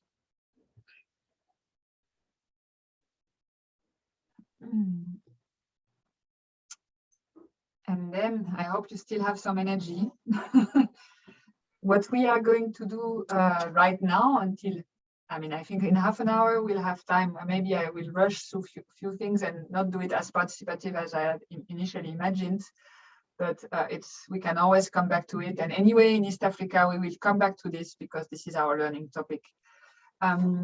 So what we would like to do now is to give you some tips on how to start. Like if you would want to design your MHH intervention as part of Blue School, how should you start? And I mean, Ramesh already gave some very clear ideas on how it can be started and what was done in Nepal. And now it's just, I'm just coming back to a few points, summarizing and providing a suggestion for the structure. So first of all, it's always very important, and it sounds that I'm always saying the same, especially for those with whom it's always important to start by understanding the problem, have really a good understanding of the problems. And unfortunately, for some of us who are maybe not female, the extent of those problems is not always fully comprehended. So also, if you would do a MHM workshop, I really invite you to ask this question to the participants. What problems are faced by menstruating girls? Or you could also ask, why do you think girls might not go to school because of their menstruation? What's limiting them? And then if you ask this question, you'll get a wide range of answers. I wish if you had more time, we would discuss this, but let me just rush a bit through it as Ramesh also covered it. I will first show this one. And the answers will go from the cost of sanitary pad and the fact that they cannot have pads, so they are afraid of leakage. It can be issues with the facilities. The school doesn't have latrine. They don't have places to clean themselves. It could be pain. I mean, actually, this is an important point we should not forget. It could be a shame of being laughed at by some boys. It could be that they don't really know what's happening to their body. I mean, that might sound like middle age, but in many countries it's still the case that they don't really understand what's happening. And they don't even dare, they don't know to whom they can ask questions. So there are so many topics that can explain that are part of the different problems faced by menstruating girls. And I really invite you to do this exercise when you do a training of trainers and start by a detailed discussion on this. And if we want to cluster them, if we want to cluster those problems into categories, that it's coming back to the framework that Ramesh has given that was used for discussion and for starting point for phase 2. This is slightly adapted, but basically it would fall into those aspects. The capacity, what Ramesh calls capacity, which is sometimes a lack of education. It can also be cultural, actually, or a lack of basic information. It can be lack of what Ramesh was calling supplies. Ramesh, what was your category that had materials and infrastructure? Provision. Provision, yeah. In Ramesh frameworks, it was called provision. Here, we have put them in two separate so that you can keep in mind infrastructure is one thing, and then materials and supplies, another one. It's all provisions, but just for categorization. When we talk about material and supplies, let's not only limit ourselves to pads. There is here this little ambulance because actually it's also about pain relief, like pain medication if that's needed. There is another important element which also Ramesh had in his framework. It's all what is around institutional arrangement. So to whom do you go in case you have questions? Are there menstrual hygiene clubs? Are parents providing pads for emergency, or is the government providing pads? Is there a health worker who comes once a month for basic information? So really all those stakeholders, what role do they play? So clarifying this, and it's also actually institutional management. It's linked to a point of Singha that on which I wanted to comment. The importance also on operation and maintenance when it comes to the infrastructure also, like making sure that the room for menstrual hygiene is kept clean, that there is also arrangement in place for the disposal and afterwards for the incineration of the pads, for example. So this is all what you can call institutional arrangement. And then it's not linked really to the problem, but this is the advocacy at the center, more to make sure that these initiatives or whatever activities you would do in one specific school, it's actually part of a broader framework, and it's not remaining only in one school, but can actually be done in more schools and be scaled up and really have an impact at bigger level. So advocacy at the center, not as a category explaining the problems or different, but more as really something we need to consider when we want to work on menstrual hygiene and health. And actually on this, I'd like to come back on the term menstrual hygiene and health and why there has been this movement to go from menstrual hygiene management to menstrual hygiene and health. Menstrual hygiene management, it almost sounds that we are it's maybe a bit limiting as a term, and it might sound like, okay, yeah, we need to find ways to manage it. So to manage it, you need the infrastructure, you need the pads, and maybe a bit of education when it comes to menstruation, what it is, and explaining this. When you talk about menstrual hygiene and health, it's a bit broader, and there is the health component also to it, which is, so it's not only about managing menstruation, but also the health, and actually integration also with more broader topic like reproductive health. It's not only menstruation that we need to have education on, it's much broader. So menstrual hygiene and health, it's a bit broader than just the management of the menstruation. This is why there is this movement to change we all need to change the habits. As we know, it's not easy. So keeping in mind those categories when you want to design your intervention on menstrual hygiene and health. Another interesting exercise that can be done when you would do a training is to, and actually before designing your intervention, is to really reflect on the value or the taboos, or how best can you actually start talking, or how best can this topic be started actually. So this exercise, it's an exercise that is explained in manual from WEDEC, which is in the intranet, on the intranet. And it's very nice to do during training of trainers. You start by an open question on asking, okay, can you give me an example of a topic that is public, a topic that is private, an open secret, and you could do it participative on a board and just give the time to reflect. Examples of open topic is the weather. Open secret, it's corruption. Private, it's like if you have a personal health issues, then it's something you don't even want to talk about. And then a secret, maybe actually it's also something private, it's private, but you can actually maybe talk about it. And secret is really something that you cannot even discuss. And when you do this small exercise, you could also brainstorm with the stakeholders, whether you train health workers or teachers, on where to place menstruation. And you could even do it separately with women and men, because in some cases it might be even more difficult to talk about with one of the groups, just to really understand how taboo the topic of menstruation is in the specific context you're working with. And of course, most likely you're already aware about this, but it's just very important to really take the time to think about this, because then it will, from there you can adapt the language you will use, you can adapt maybe even your strategy, you know, if it's something too taboo to directly go and talk or train the teachers on, maybe then a health worker would be in a better position to provide such trainings. This will also have an impact on whether you train both boys and girls. You know, there are a lot of discussions on this. Yeah, should we train boys and girls together or separate? And at the end, there is not one answer fit all. It will really depend on your context. I mean, you've seen pad making workshops in Nepal. We've seen both girls and they were there. We had the discussion in West Africa with a much more Muslim context where this is not an option. So there is not one answer fit all. You really have to look at what fits best your context, learn from experience, maybe from others, positive and also negative experience.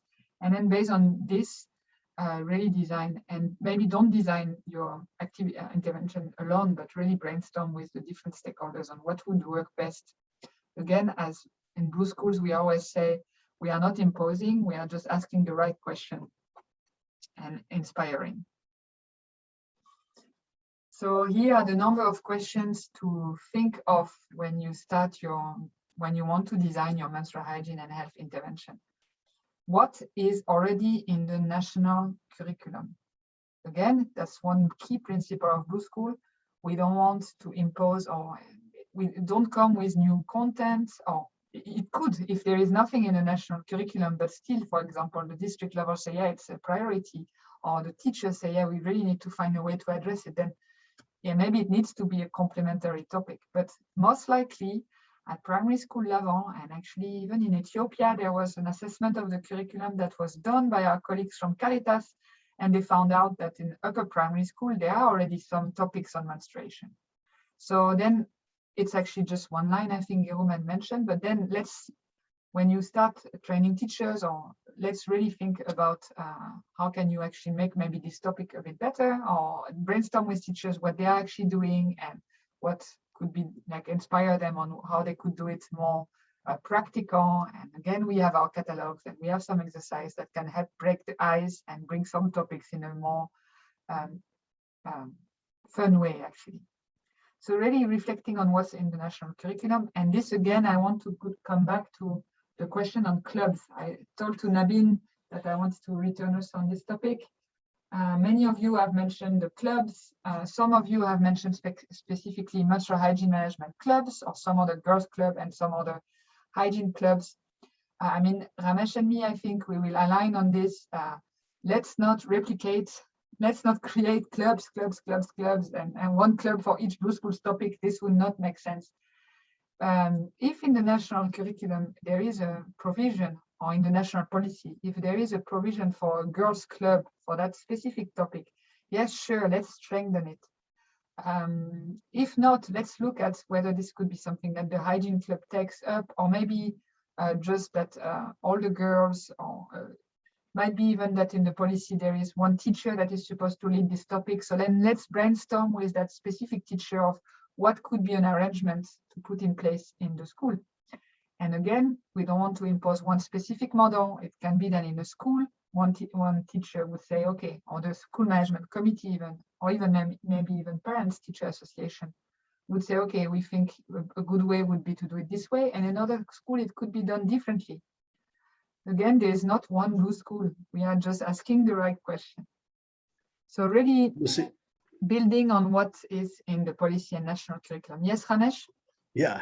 Just to add to that, actually, sometimes what happens is such a duplication, takes so heavily take place, like in case of Nepal, if in some schools, if you go, like, well, from government side, there is one club, that is child club.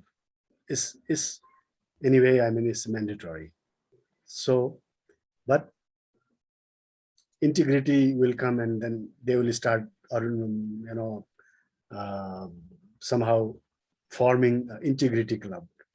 Then Red Cross will go, and Red Cross will start, some sort of, this Red Cross club. And another NGO will come, they will start forming another club. And now menstrual hygiene club. So, I mean, same students are there. They are not going to be, some different ones.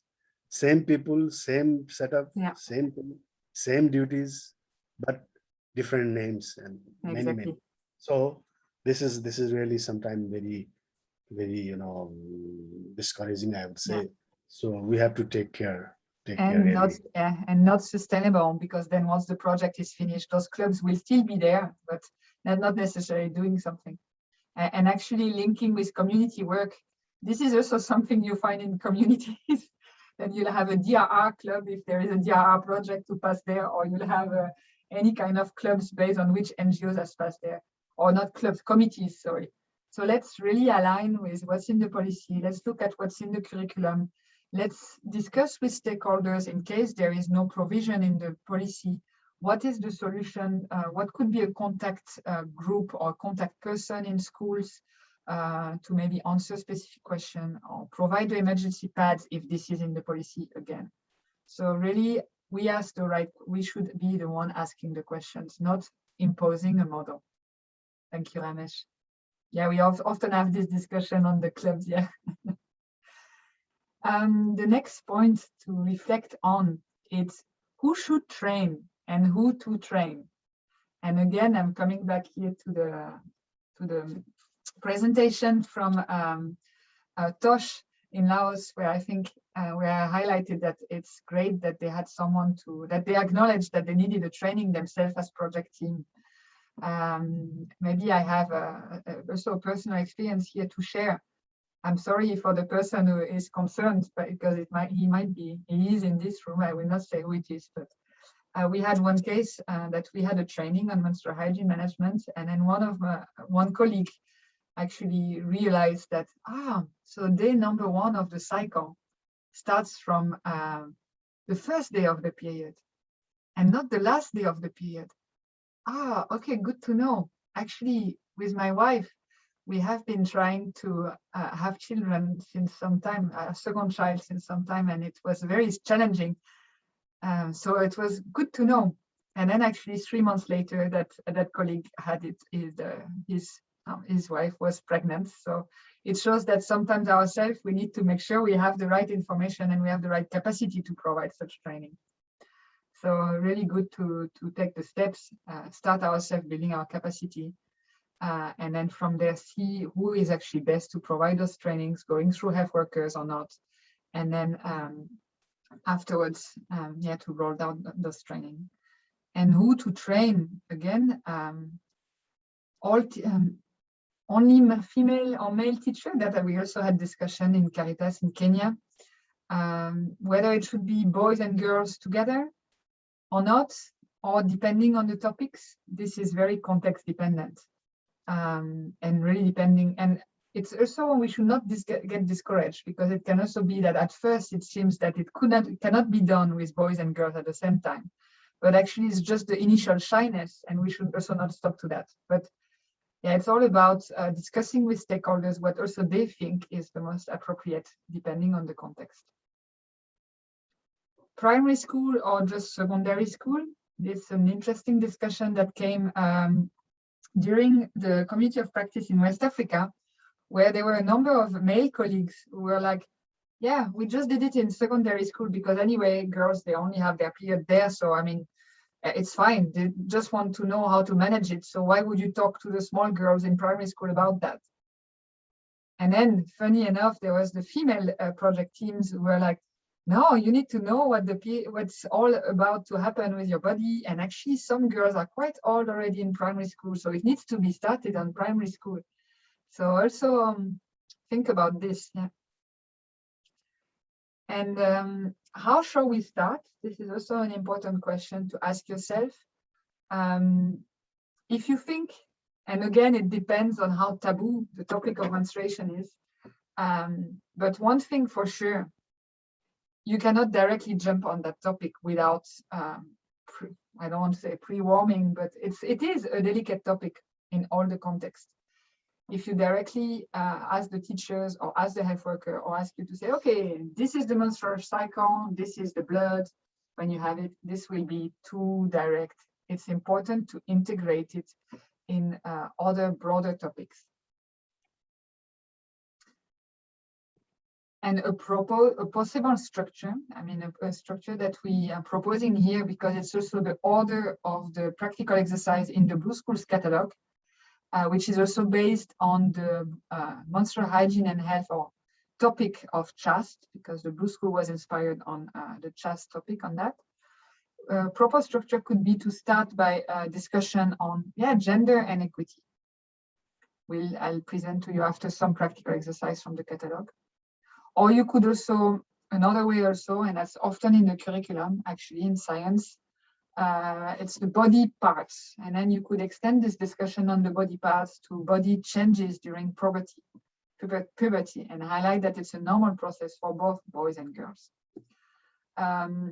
Then from there, you can zoom in on the reproductive cycle. And I really like that one of our colleagues just mentioned, I think Ramesh did, and I think someone else also did, reproductive health education. Actually, this is really, it's often an honor sector, it's mainly health. Project team will talk about SRHR or SRH, sexual and reproductive health. We WASH people, we talk about MHM, but actually it's much broader, as we said, than only menstrual hygiene management. You can discuss the reproductive cycle, not only the menstruation. Menstruation is just part of it, but also use this to explain when is the fertility window. And yeah, it's really important also to discuss those aspects also in those communities. From the fact afterwards, you can break the myths, and we have different practical exercise for this. So really discussing what are all those preconceptions on those ideas that actually are not right or should be broken. I think Ramesh had a lot of very good examples in Nepal of how women are actually treated, or those misconceptions around women who are menstruating. So really discussing this openly to break those myths and break those ill practices. And then only after then can come like really in detail, how do you actually manage menstruation? How do you collect the blood, and what are the different options, and what about pain actually? And is there anything you could do to minimize pain? So with this proposed structure is just to, I mean, it's not imposing you anything. Again, we are in Blue Schools. It's just an idea of how you could bring the topic of menstrual hygiene management with different activities beforehand. And you could consider this structure when you do training of trainers, or also when you, like for teachers. And this is all the way the kit is structured. So I'll now move a little bit quick, and we'll come back to it in East Africa, but just showing you that this structure is the one of the Blue Schools kit. There are different activities that we have highlighted in the kit for gender and equity. I can give an example, let's say this one. Actually, this one, we did it in a workshop in Cambodia 2 years ago as an icebreaker with the teachers during the training.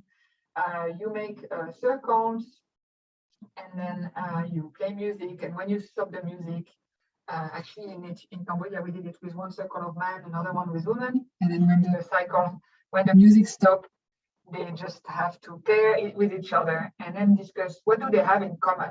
And so just to highlight that at the end we are just human, we should also break this distinction sometimes. Another good exercise, also fun to do, it's the role reversal game. This actually, it was a good practice from Hedita's project in Ethiopia in phase 2, when they had developed the whole training content for couples. So it was the couple training. And this was also to address gender issues in WASH. And one of the activities was actually to encourage men to actually think of all what the woman has to do during her day. And for one day, just to exchange the role. And of course, they would maybe not always do it, but even now with children, you could do it as a small fun exercise. So now moving to linking science to the science topic on body change.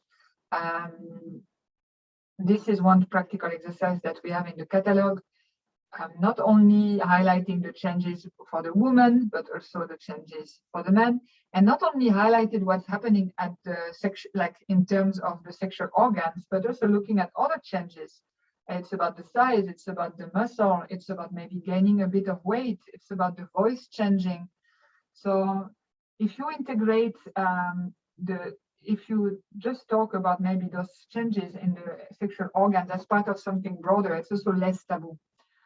Now, showing such photos, of course, it's not always appropriate in all contexts. This was a no-go when we discussed it in the West Africa community of practice. We actually did it in Kenya in over 35 schools. At first, of course, there are some giggles, there are some laughing, but teachers, they really liked it, and they even, it was translated to Kiswahili, actually. This is what you see here on the side.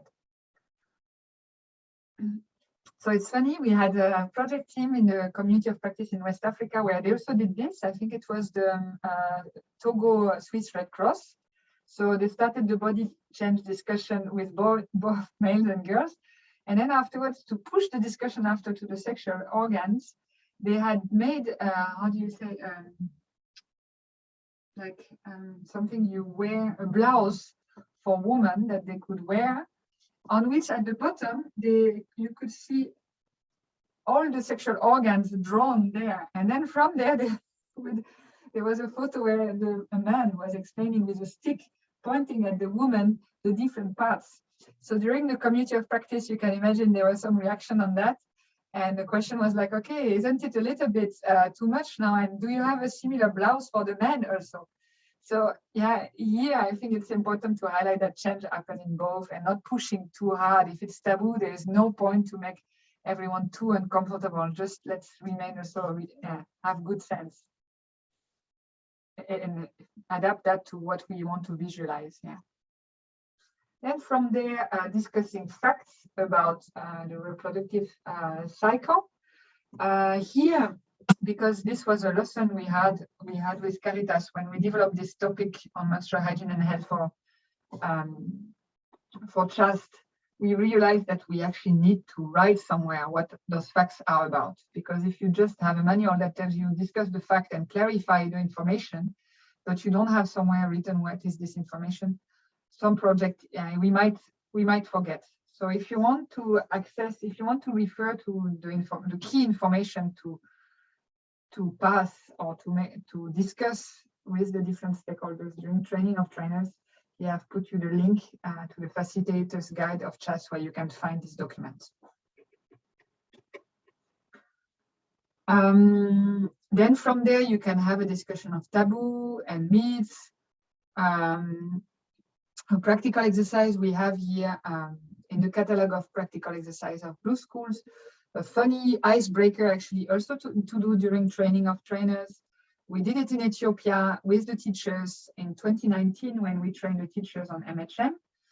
It's actually really to discuss all those preconceptions and actually write it on a piece of paper. And it worked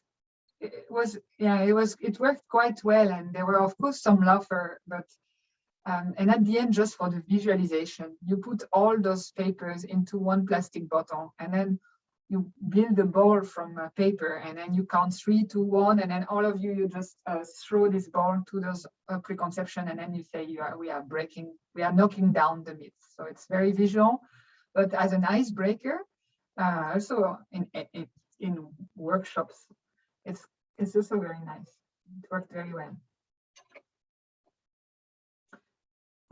Then after a discussion on how to manage the menstruation and really detailed discussion on how to manage your first period when it comes and when can you expect it, how to capture the blood, how to dispose the clothes, how to keep yourself clean. This is very, very personal. I put here the question with girls only question mark, because there are experiences in countries where they do this discussion with both boys and girls. With Caritas in Kenya, we have experience of just doing it with girls. We would just then have this detailed discussion with the girls. This table you can find in the facilitator's guide. Discussion on pain also very important. Also, depending on your context, you can decide to do it either with the girls or with both and girls. But this is really, actually, it's good to, yeah. It's also very important at community level to discuss this, because too often it's completely underestimated and not discussed and not understood by men. And it's a very strong topic which we often overlook, actually. So now we focused on the education. I will just say one word on material supplies.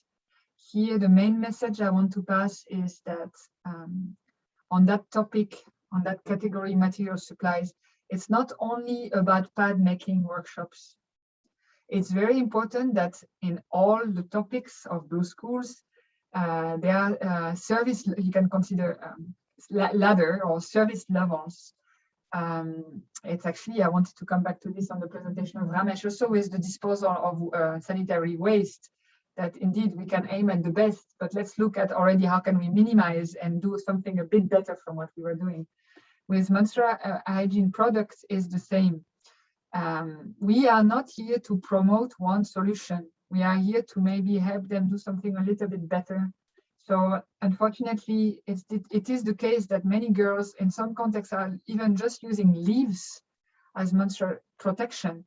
So yeah, in that sense, looking at what are other possibilities, it can be that there are washable sanitary pads, actually, that you can buy in shops even. You don't need to make it yourself if it's available, I don't know, and if people have the possibilities to pay for it, or that you make those pad making workshops.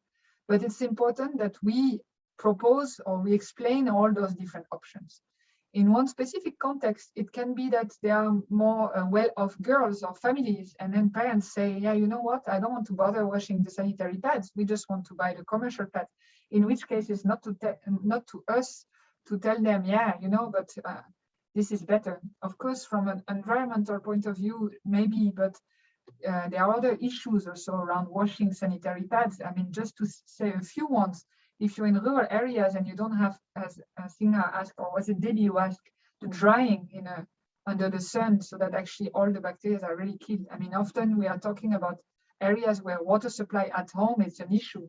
So if you wash your pads with bad, dirty water, it's also not going to be an option. Then you might even make it worse. So in the whole do not harm, it's important that we are very aware of the risk and that we don't only present one option, but what we used to do is Caritas, as part of the CHAST again, where we build quite some experience, is just to show cases of different products, and then after have a discussion with them what could be more appropriate, and also bring the risk with it of importance of washing well, of disposal, of drying it, etc., etc.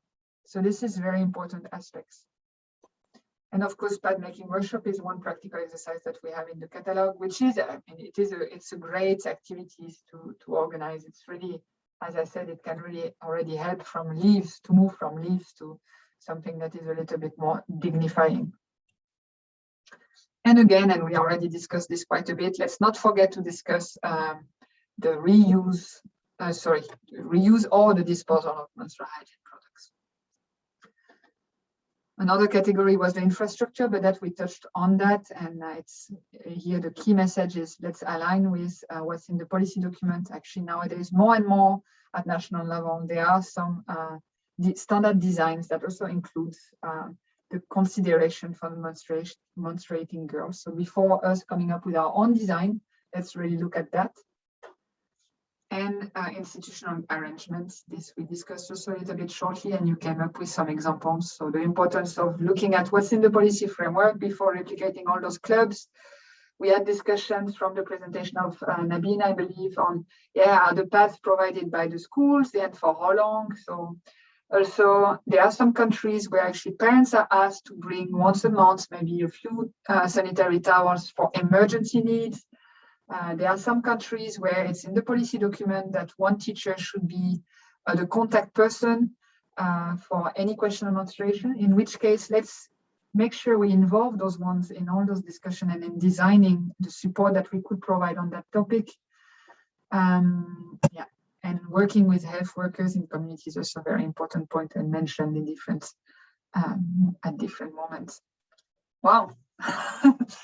And that's it for me. I made it just on time, just 3 minutes delayed. I didn't expect we would manage to cover everything today, but as I said, in East Africa, we will go through that more in details because we a little bit, it's a bit a new topic for many of our projects, and we need to really take the time to go through this.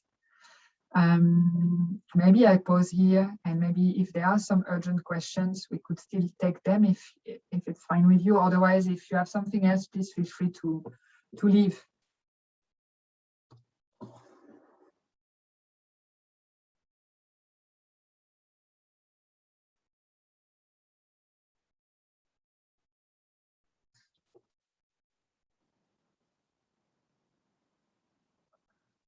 Ramesh, you're showing your video, but not unmuting yourself, so you're preparing for the goodbye, I can see. No, it's okay. I mean, I think it's over now. Great. Colleagues, maybe then any? Yeah, there is no further comments. Guillaume. Yeah, thank you, Lucy, for the nice presentation, and thank you, Ramesh, for the nice presentation. I would like to keep in touch with Ramesh again for more additional inquiries because we are going to get into it. So for today, I would like to say goodbye and thank you. Thanks. Great, Ramesh, because the Caritas Switzerland in Ethiopia, they have, they're interested to look at innovation on menstrual hygiene and health. So I guess there's a lot they can learn from your experience and the experience in Nepal. Most welcome, most welcome. Yes, yes. I'll be happy to share. Great. Yeah. Other colleagues, comments? Lucy, I just wanted, thank you so much, Ramesh and Lucy, for inviting me also to join. I really listened with great interest, and I think it's really very, very encouraging to hear how active the different teams are. And one of the things that came to mind is that it would be really nice to. I was listening to Ramesh. I know the Nepal history of MHH quite well, but I think in other countries there's also a lot happening, even outside of the consortium. And I think everybody, I really would encourage to share. If sector documents are being shared with you, do pass them on to the rest of the consortium, because I think there is a lot of interesting stuff going on in many countries. And I think likewise, Lucy, of course, is feeding you all with maximum amount of relevant information. But yeah, really, it was really a pleasure to listen, and looking forward to the next catch up on this topic, maybe in a couple of months' time. Thanks. Great, thank you very much. Thank you. It's nice that much. the colleagues can see you also. Great. Yeah, at least finally. Okay, very good. Great, colleagues. So it's not the last time we talk about this. Maybe Sean, do you want to give maybe a closing remark? I mean, it's your first time to, I mean, it's also the first time of life. Oh, no, don't do that to me. Your impression as an external person, yeah? No, it's great. I mean, it's been really, I've learned loads, and this is a topic that I think is so important. It's really, really, really important. It's one of those ones that I'm quite passionate about making progress on. Just because it's, for me, it's such a no-brainer. It's like half the world's population face this issue, and yet it's an issue. Why is it still an issue? Seriously, people. So it's great, and it's and not in terms of both the structural elements of it, which was useful, but also just picking up on some of these details, like the design of the latrines, and do you integrate an incinerator into the disposal, or do you not, because you can have a localized smoke problem, but then if you've got to move the sanitary pad to a better incinerator, then that introduces some other risks. So, and it's those little details that actually are really quite important. So no, it's been great. I've learned loads, and as I put in the chat, I've just been like frantically, typing lots of ideas and thinking about the evidence. I mean, one of the things I just wanted to pick up on that really struck a chord with me was this chain of messengers. I think that's so important that it's not the NGO going to everyone and advocating directly and going, here's the evidence that you should be doing this. No. It's very much like, right, encourage the schools and the parents to advocate to the districts, and then the districts advocate to the national, and maybe the role of the NGOs to then support those actors in what evidence they present when they're presenting, when to present, how to present, and to provide some reinforcement as well at those different levels in terms of coming over with similar messages. And so brilliant. I mean, it's really great, and it was lovely to hear the experiences from the different countries and the questions coming back. Well, okay, so this is what's happening here, but in this country it's a bit different, but actually some of these things are the same. So lovely community of practice. And I'm glad. I know 2 hours is a long time, but actually I think it was needed to get the richness, so it wasn't kind of rushing through it too much. So yeah, great job. Thank you. Now, ideally, we would have liked to do like much more questions also on the part of the presentation I did. Like for West Africa, actually, we will have a second session because there was much more discussion and presentation from the teams. But now, I mean, we'll do it. Yeah, it's always sometimes hard to find everyone at the same moment, and you don't want to have too much meetings. So that's why I rushed a little bit at the end. But yeah, in general, just one word, in the community of practice, we always try to have an update on progress. And then we are not telling teams what they should do. We are just trying to really inspire them, give maybe an initial structure, some ideas, and then after it's up to them. And then at the end of the day, they often do it even better than what we had thought. And then we get new ideas. Yeah. Exactly. So reinforcing, they're just like, don't just go in and set up school clubs.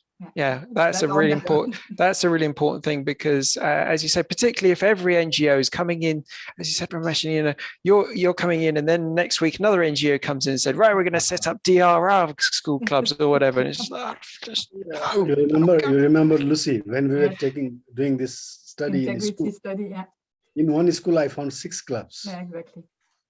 6 different clubs doing same thing almost, So good. Great, thank you everyone, and let us close. I mean, we are 10 minutes after the time. Sean, we'll discuss this, I think, next week when we have our meetings. We can also reflect a little bit more on this. So for those who have stayed to listen to our long concluding remarks, let's put on the camera. Thank you. And thank you very much, everyone. It's not the last time, of course, and see you next time. Thank you. Thank you very much. Take care. Bye. Bye. Bye, everybody. Bye. Bye-bye. Bye, everyone. Okay. Bye-bye.